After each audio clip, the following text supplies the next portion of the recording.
आज का सत्र जो है वो थोड़ा सा डिफरेंट होगा। जिस तरह से हम लोग जीवन में आगे बढ़ रहे हैं बहुत सारी चीजों को लेते हुए, और अभी हमने थॉट्स के बारे में सुना, फिर नाड़ियों के बारे में पढ़ा था, तो ये सारी चीजें तो चल रही हैं।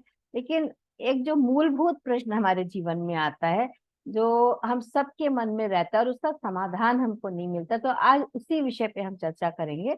और ये जो है, ये पहली चीज में इसको डिस्क्लोजर यही होता है कि कुछ मेरा नहीं है, हम भी कहीं से पढ़ते हैं, किसी संत की ही वाणी है, तो उन्हीं की पुस्तक से थोड़ा सा रेफरेंस लेते हुए इसको हम आगे बढ़ाएंगे। तो यहाँ पर एक बड़ा मूलभूत प्रश्न जो हम सबके सामने आता है, वही प्रश्न किसी ने उन संत से करा था कि भगवान, आपने कहा है, आपने कहीं कहा है कि मनुष्य की सुख की खोज ही बताती है कि मनुष्य दुखी है।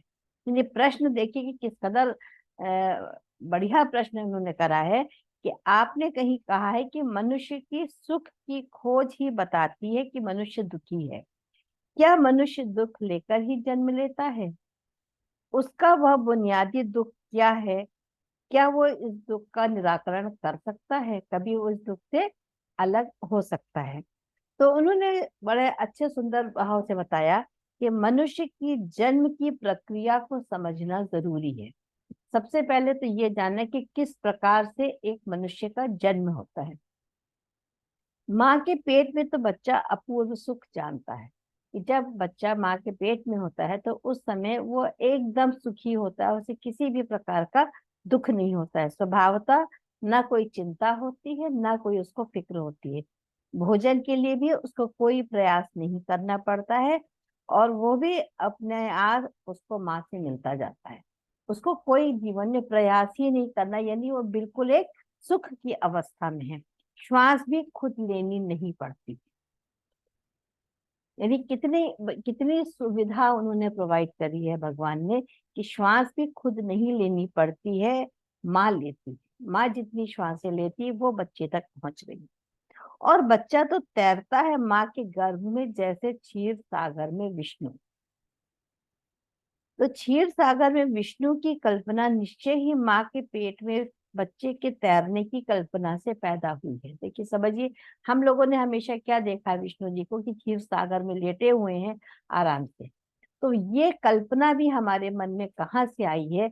क्योंकि जो बच्चा है वो माँ के पेट में इसी प्रकार से तैरता रहता है, तो इसलिए उसको कोई भी प्रयास नहीं करना पड़ता। जैसे हम लोगों ने विष्णु जी की हम तस्वीर देखते हैं कि वो आराम से लेटे हुए, उन्हें कोई भी कार्य नहीं करना पड़ रहा है। तो ना उसे भोजन की व्यवस्था करनी, ना उसको स्वयं से श्वास लेनी है।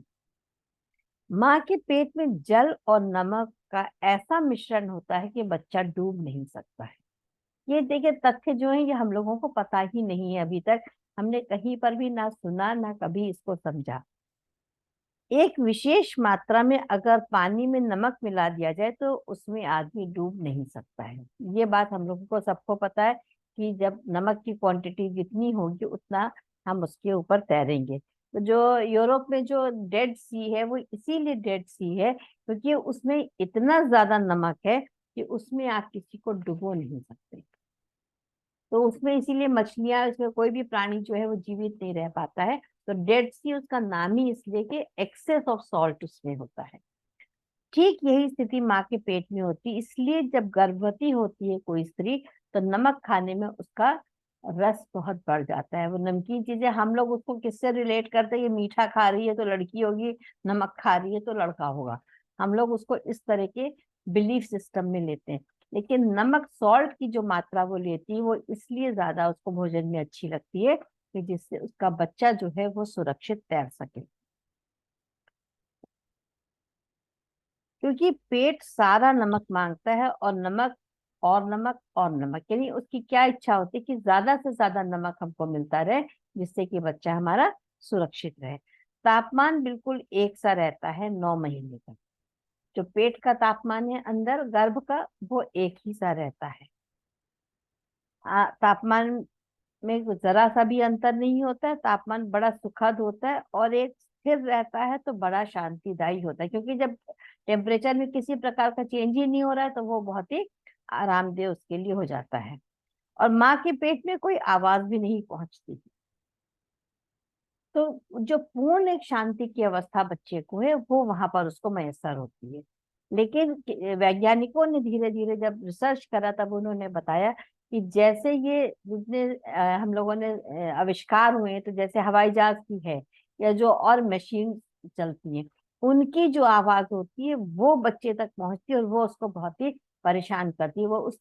वो उसको पसंद नहीं आती, क्योंकि उसकी जो शांति की अवस्था है वो उससे भंग होती है। और वो अगर शांति की अवस्था भंग होगी तो उसका जो डेवलपमेंट है वो प्रॉपर नहीं होगा।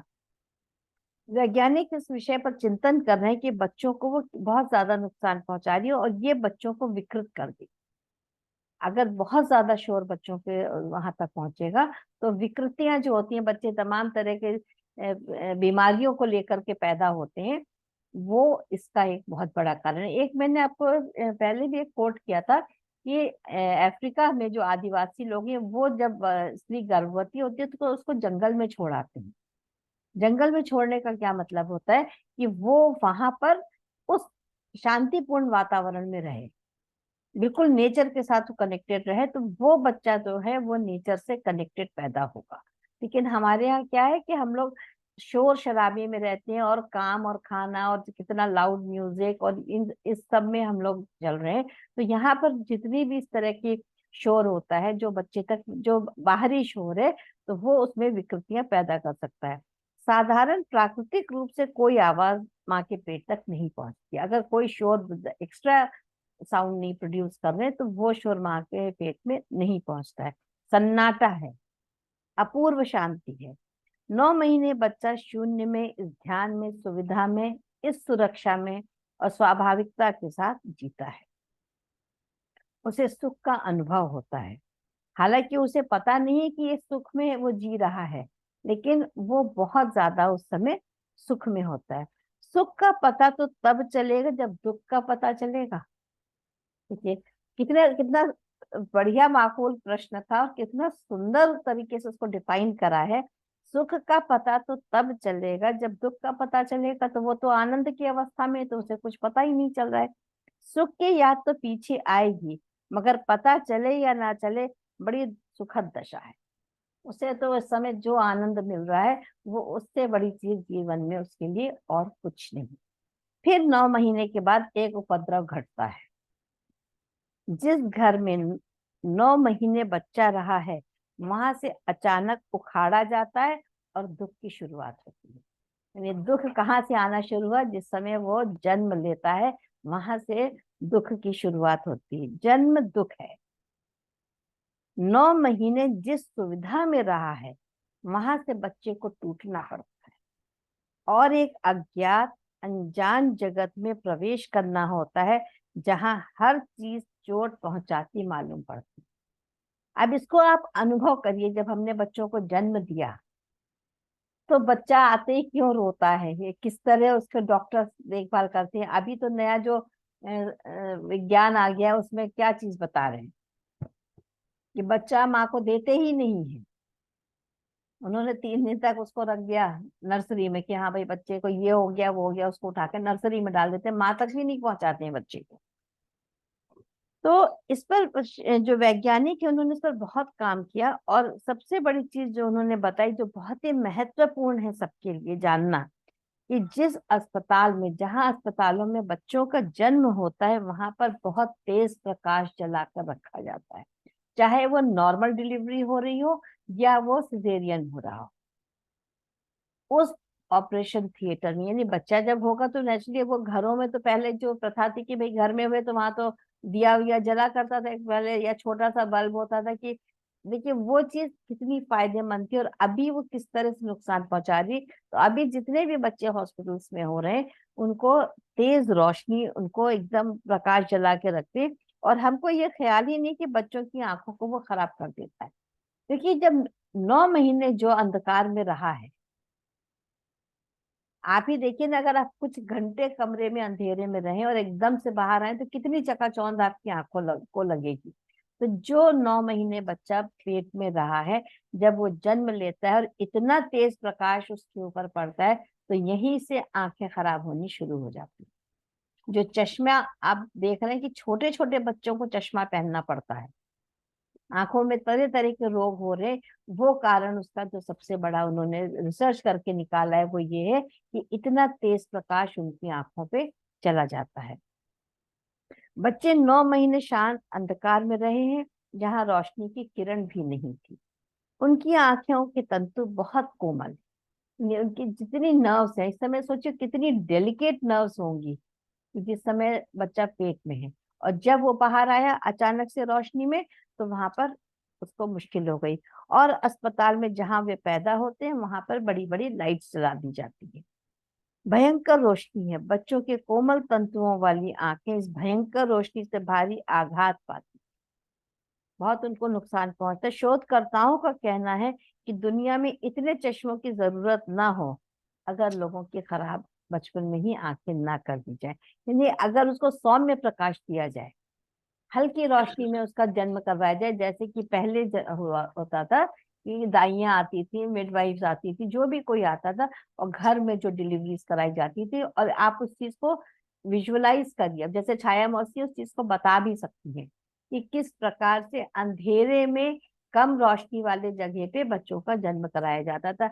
हर चीज के पीछे का जो साइंटिफिक रीजन है वो हम लोगों ने कभी नहीं समझा, सिर्फ टेक्नोलॉजी का जो बेस्ट यूज हम कर सकते हैं हम उसमें आ गए। बहुत सौम्य प्रकाश चाहिए, और सौम्य इतना कि बच्चे को गर्भ के अंधेरे में और इस प्रकाश में ज्यादा अंतर ना मालूम पड़े। इतना लाइट होना चाहिए कि वो जैसे अचानक ही दुनिया में आया तो उसको बहुत ज्यादा डिफरेंस ना लगे कि हम कहाँ थे और हम अचानक से कहाँ आ गए हैं। धीरे धीरे उसके ऊपर अगर रोशनी पड़ेगी तो उसको, उसकी आंखों की तंतुओं को बहुत आघात नहीं पहुंचेगा, बहुत ज्यादा उसकी आंखें जो है वो विकृत नहीं होंगी। बच्चा पैदा नहीं हुआ कि हमने उसके तक उसी समय नाल काट दी। सबसे पहले क्या काम होता है कि बच्चा जैसे ही पैदा होता है तुरंत इमीडिएटली उसको काट दिया जाता है। कहते हैं कि मनोवैज्ञानिक कहते हैं कि इससे हम बच्चों को झटका दे रहे हैं। किस प्रकार से? ये उसके लिए जीवन भर का घाव हो जाता है, क्योंकि अभी तक वो जो ब्रीदिंग कर रहा था, जितनी वो श्वास ले रहा था वो ले रहा था उसी नाल के माध्यम से।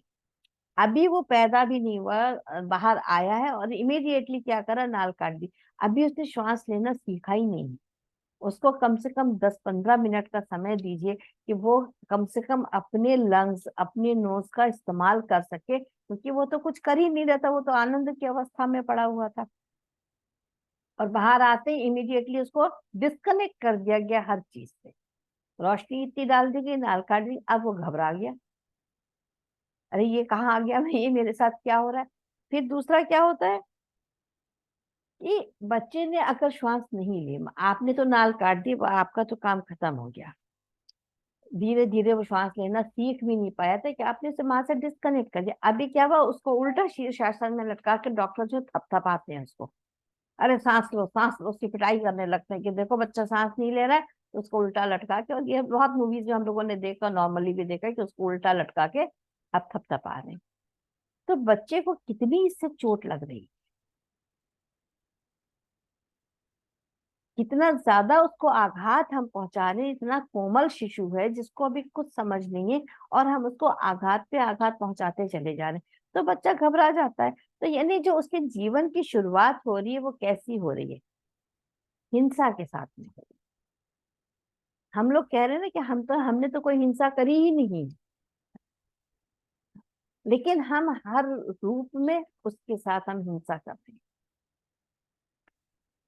फिर क्या करते हैं, जब पैदा हो गया तो उसको कपड़ों में लपेट दिया जाता है।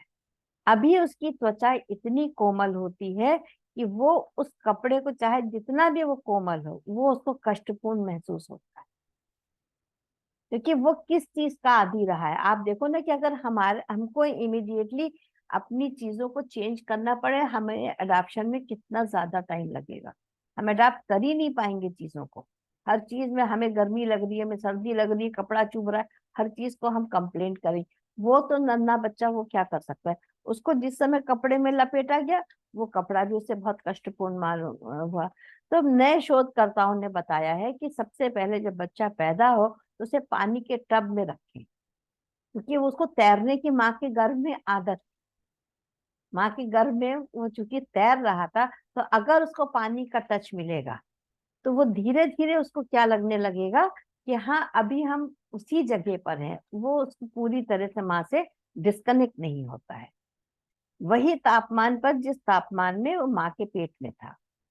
और पानी के टब में वही अनुपात होना चाहिए रासायनिक रूप से जो माँ के पेट में नमक का था, ताकि बच्चा पानी में तैर सके और धीरे धीरे रूपांतरण करे, तो दुनिया में कम दुख होगा। यानी शुरुआत देखिए, जो हम लोग कहते हैं कि दुख की कहाँ से होती है, कहाँ से शुरू होती है, और इस तरह से हमने कभी जीवन में सोचा भी नहीं था कि ऐसा भी कुछ हो सकता है।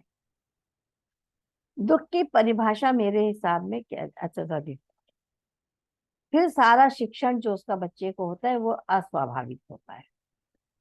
हम बच्चे के स्वभाव को स्वीकार नहीं करते, हम उसके ऊपर आदर्श थोपते हैं, हम बच्चों को मौका नहीं देते कि वो जैसा चाहे वैसा वो जीवन जी ले।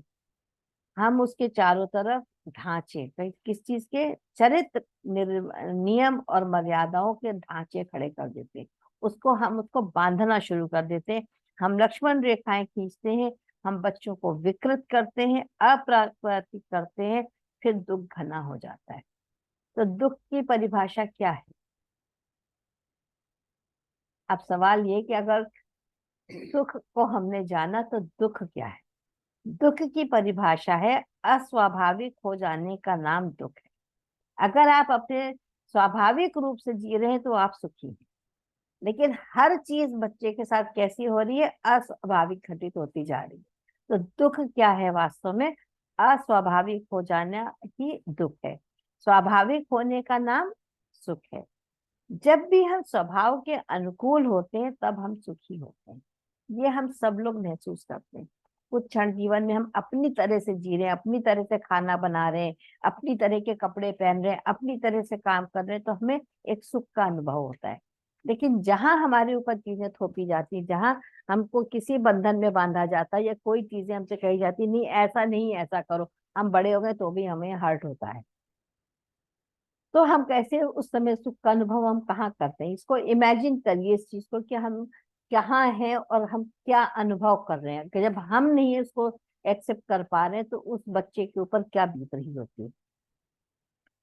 अपने आप ही अपने जीवन में थोड़ी सी जांच करना, जब भी स्वभाव के अनुकूल हम होते हैं तब एक सुखद आभा हमें घेर लेती है, और जब भी हम स्वभाव के प्रतिकूल होते हैं तब एक दुख, पीड़ा, एक घाव हमारी आत्मा में नासूर बन जाता है।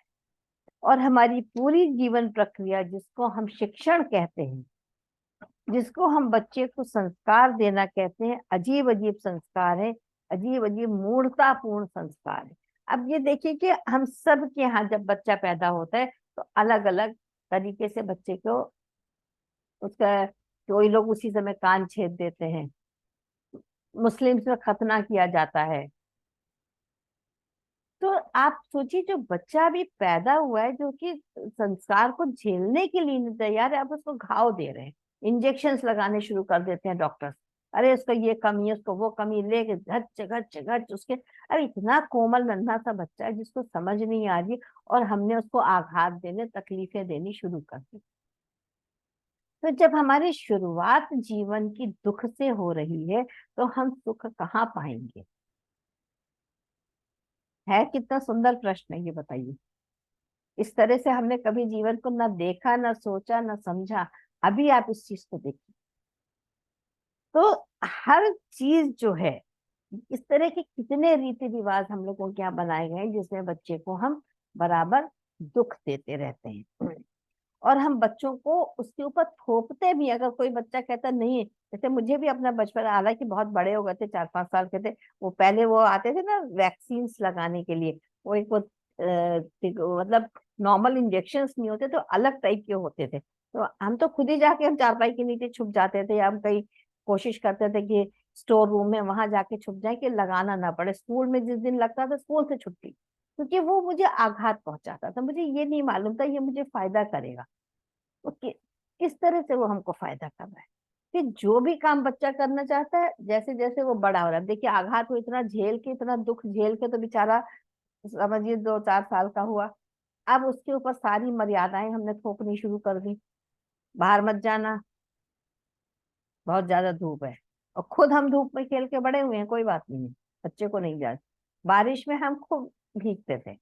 अभी बच्चों से अगर बच्चा भीग के, अरे जुकाम हो जाएगा, अरे सर्दी लग जाएगी, पहाड़ पे मत चढ़ो, साइकिल मत चलाओ, नदी के किनारे मत जाओ, पानी को, अरे कितने बच्चे पानी में लेके खेल के ही बड़े हो जाते हैं। लेकिन हम लोग हर चीज में उसको क्या करते हैं, उसको मना करना शुरू करते हैं। अपनी मर्यादाएं, अपने बिलीफ सिस्टम्स जो है हमारे, वो हम उसके ऊपर थोपना भाई अनुभव नहीं करने देते। सुख से तो वो वैसे ही वंचित हो चुका है बेचारा, अब उसको और हम दुख देते जा रहे हैं। और फिर हम पूछते हैं कि दुख कहाँ से आ रहे हैं हमारे पास। एक बड़ा सुंदर उदाहरण था इसमें। एक माँ जो थी अपने बच्चे को जबरदस्ती पालक खिलाए चली जा रही थी, पालक खाओ बेटा पालक। अब वो पालक उसको पसंद नहीं आ रहा, वो रोए जा रहा है, रोए जा रहा है कि भाई हमको नहीं खाना है। नहीं, इसको तो तुम्हें खाना ही पड़ेगा। कहने की माँ मेरे को नहीं अच्छा लग रहा है, मुझे आइसक्रीम अच्छी लगती है, मुझे आइसक्रीम खाने को दो ना, पालक क्यों खिला रही हो। तुमको नहीं पता है इसमें विटामिन होते हैं। तो भगवान, उसने सोचा कि भगवान ने इसी में क्यों विटामिन डाला, आइसक्रीम में क्यों नहीं विटामिन डाल दिया, कि मैं कम से कम चाव से खा तो सकता हूँ उस चीज को। तो ऐसे जो हमारे बिलीफ सिस्टम्स होते हैं, ये हमारे दुख के कारण धीरे धीरे धीरे धीरे बनते चले जा रहे हैं। जो कुछ भी बच्चे को प्रीतिकार है उसमें कुछ गलती, जो बच्चे को पसंद है, जो चीज बच्चा कहेगा मुझे ये दे दो, उसमें हम कुछ ना कुछ उसकी गलती बता के उसको मना कर देंगे ना। टीवी, अब तो टीवी है तो टीवी देख रहा है, पहले खेलते थे बच्चे तो खेल में भी मना। अब कितनी देर खेलोगे, अब ये वाला खेल मत खेलो, दूसरा खेल खेलो, जो हम बता रहे हैं वो खेल खेलो। इसी द्वंद में, इस फांसी में जीवन का सारा सुख छिन जाता है। यानी बचपन से ही हमारे पास सुख नाम की चीज रही नहीं जाती है। तो फिर हम बाद में क्या कहते हैं कि ये जो है, ये तो हमारे पूर्व जन्म के संस्कार है, बता दिए जाते हैं, तो पहले से तुम सारा पाप लेकर के आए हो, इसलिए तुम दुख झेल रहे हो। अब इसमें पाप और पुण्य कहाँ पर आ रहा है। फिर जब आदमी पैदा, जब हम पैदा होते हैं तो दुखी वो आदमी पूछता है कि इतना दुख क्यों है, तो इसके लिए हमें व्याख्या देनी पड़ती है।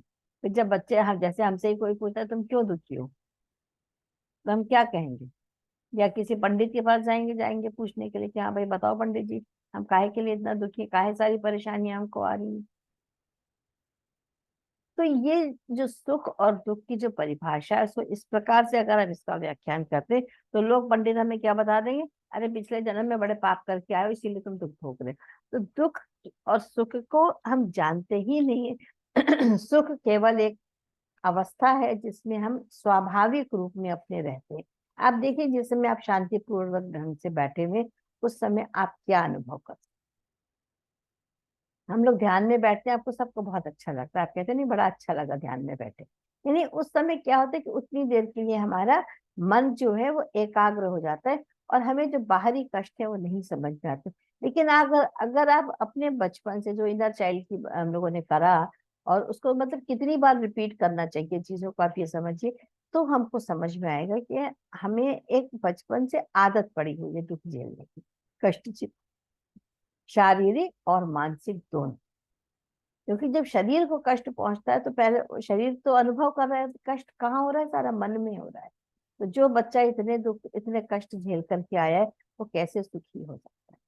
तो उसको सुख का अनुभव करवाना बहुत कठिन है। तो अब अगर हम इस चीज को आज समझे हैं, तो हम लोगों को इस बात को, इसके लिए अवेयरनेस लोगों के अंदर ला सकते हैं कि भाई इस तरह से आगे जो जन्म लेने वाले बच्चे हैं, कम से कम उन्हें कष्ट ना हो। हम लोग हंसते थे कि जब जापान की बात बताई जाती थी कि बच्चा पैदा होते ही उसको तैराना शुरू कर देते, ये आपने सबने कहीं पढ़ा होगा। बहुत आजकल उसके बाद डिलीवरीज होती है वो बाथ टब में करवाई जा रही थी, तो हम लोग उस बात पे हंस रहे थे, वाह क्या मजाक बना रखा है कि बाथ टब में डिलीवरीज हो रही है।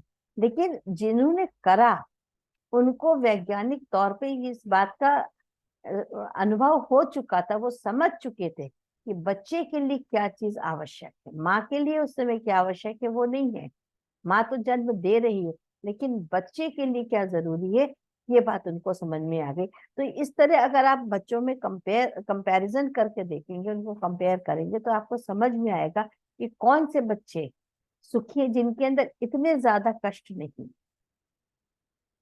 इतने ज्यादा, इतने बिलीफ सिस्टम जो उनके ऊपर हमने थोपे थे उनसे भी उनको निजात मिलती है, क्योंकि उनका जन्म जो है वो प्राकृतिक रूप से हुआ है, और उनको झेलने की, उनको सहन शक्ति उनकी धीरे धीरे जो है वो बढ़ती चली जाती है। तो आज इसको यहीं पर रोकेंगे, इसके बाद इस चीज को और आगे नेक्स्ट उसमें कंटिन्यू करेंगे। 3 गहरे श्वास। पहला गहरा श्वास,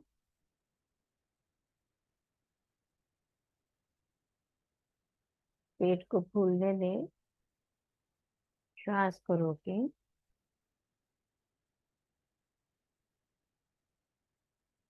धीरे धीरे धीरे श्वास को छोड़ें। एक और गहरा श्वास, पेट को फूलने दें पूरी तरह से, श्वास को रोकें,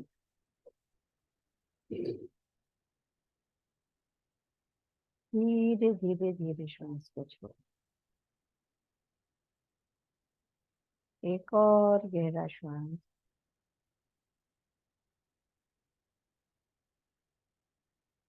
पेट को फूलने दें,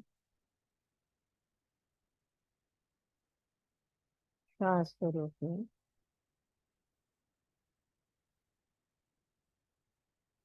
धीरे धीरे धीरे श्वास को छोड़ें, और पूरे बॉडी में एक रिलैक्सेशन फील करें। अब अपना पूरा ध्यान अपने पैर के अंगूठे पर, और महसूस करें कि पूरी तरह से अंगूठा रिलैक्स हो रहा है। Your sole, ankles, calf muscles, your knees, thighs, और देखें एक एक मसल, एक एक सेल, टिश्यूज आपके कैसे पूरी तरह से रिलैक्स्ड है। आप अपना ध्यान अपने एब्डोमेन पर लाएं। ऑल द इंटरनल ऑर्गन्स, अब आपकी उनसे मुलाकात है, आप जानते हैं उनको, और फील करें कि कैसे एक एक ऑर्गन आपका रिलैक्स कर रहा है। Each and every one, externally and internally, you are relax.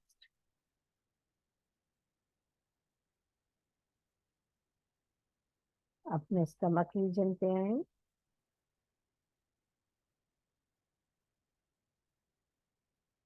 Her organ को देखें, फील करें।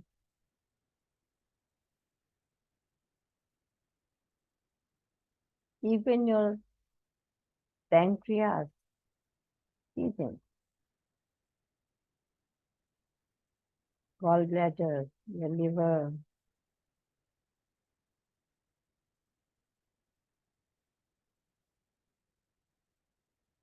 सब बिल्कुल आराम की अवस्था में है। Your chest, your lung, heart, shoulders, both the arms, your lower back, your middle back, your upper back, neck, chin, cheeks, both the ears, nose,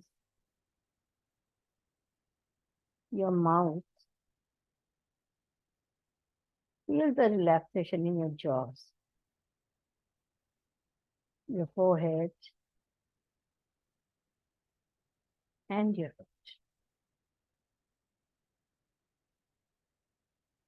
पूरा शरीर पूरी तरह से विश्राम की अवस्था में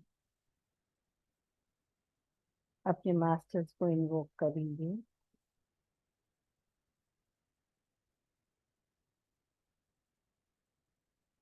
उनसे प्रार्थना करेंगे कि पूर्ण रूप से सुख क्या है उसका अनुभव हमें हो। तो उसके लिए मन में एक विचार अगले 15 मिनट के लिए डालेंगे, मैं और मेरा कुछ भी नहीं। और उसको महसूस करें कि जब आप उस जगह नहीं होते हैं तो कोई भी चीज आपकी अपनी नहीं होती। मुझे कुछ नहीं चाहिए,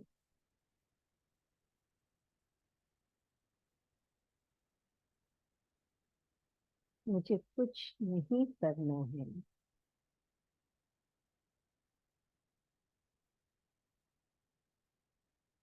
मुझे कुछ नहीं सोचना।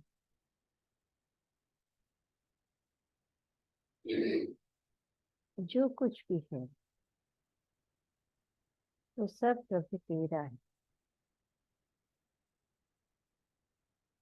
मैं करता भी नहीं।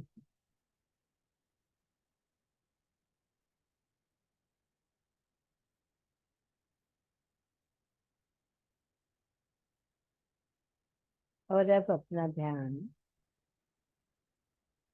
अपने नाक के अग्रभाग पर लाएं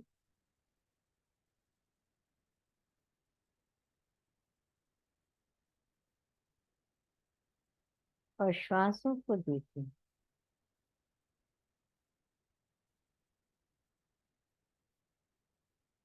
कैसे श्वास अंदर जा रही है और बाहर आ रही है।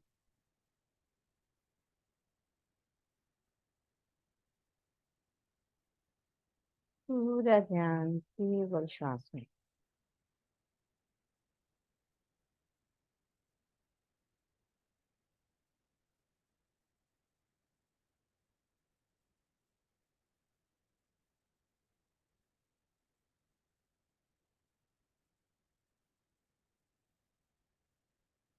श्वास किस गति से चल रही है उसको भी देखें। परिवर्तित करने की चेष्टा नहीं करनी है, केवल उसको ऑब्जर्व करें।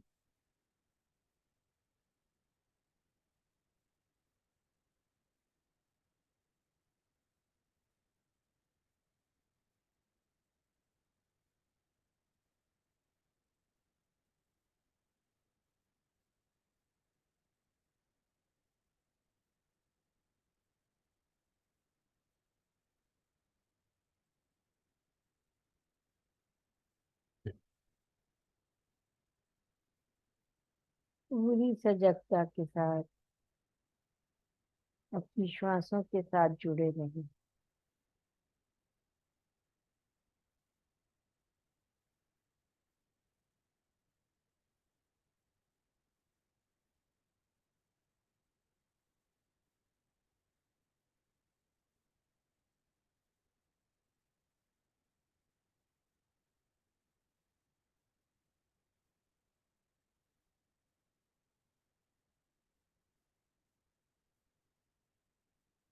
कोई विचार नहीं।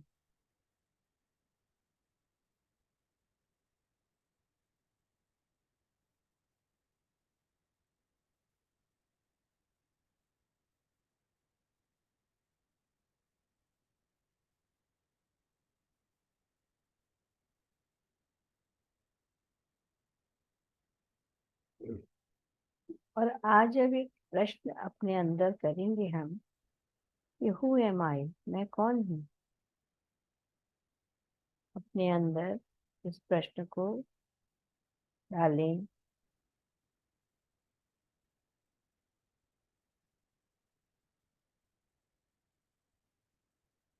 और फिर देखें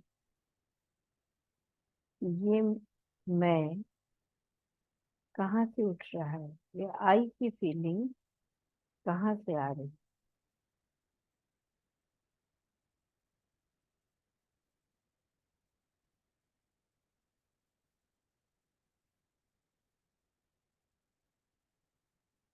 कोई आपको उत्तर नहीं देगा, केवल आपको खोजना है ये आई क्या फीलिंग इस जगह से शरीर में उठ रही है।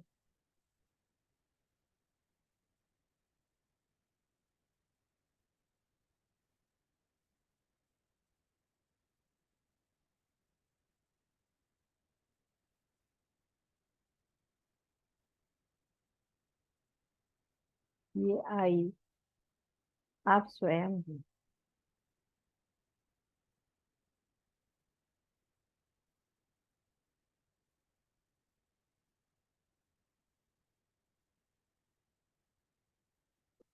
यदि कोई विचार आ रहा है तो पूछिए अपने आप से, ये विचार किसको आ रहा है। तो उत्तर मिलेगा ये विचार मुझे आ रहा है। फिर अपने अंदर इस प्रश्न को डालें कि हु एम आई, मैं कौन हूँ। और उस आई पर आपकी निगाहें रहें।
सांसों पे ध्यान।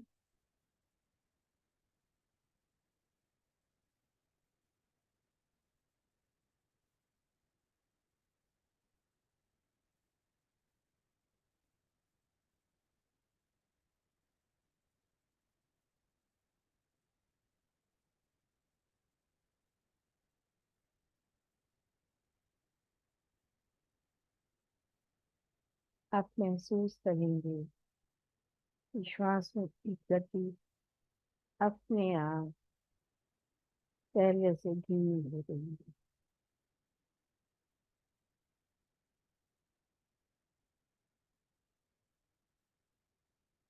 केवल उसे ऑब्जर्व करें।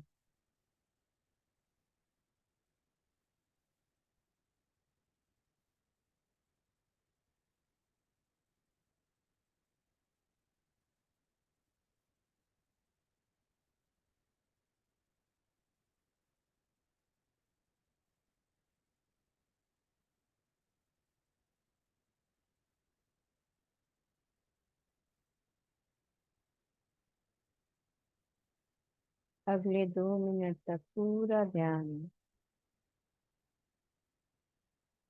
सांसों पर।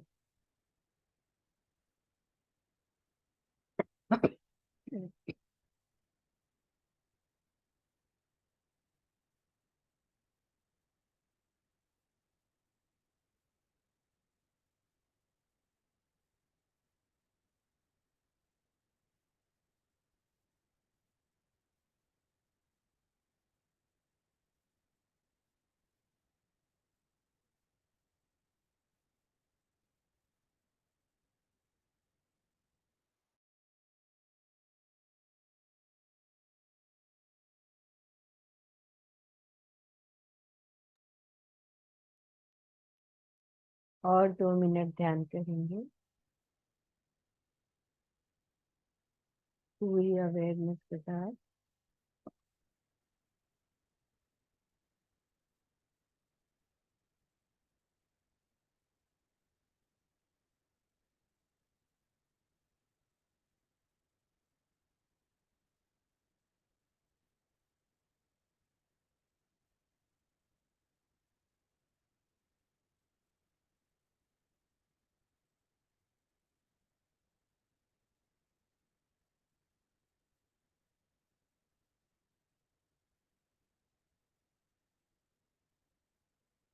जहाँ सारी खोज समाप्त हो जाती है वही हमारा स्वरूप है।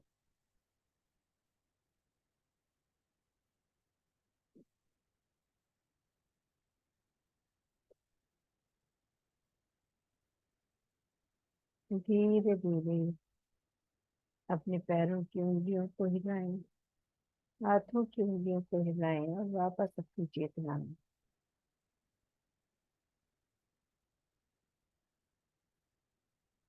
Slowly back to your consciousness, to your body consciousness. अपने हाथों को रब करें, बहुत ही धीरे धीरे आंखों पे रखें। 5 4 3 2 1 एंड 0। और जब मन करे धीरे धीरे धीरे आंखों को खोलें।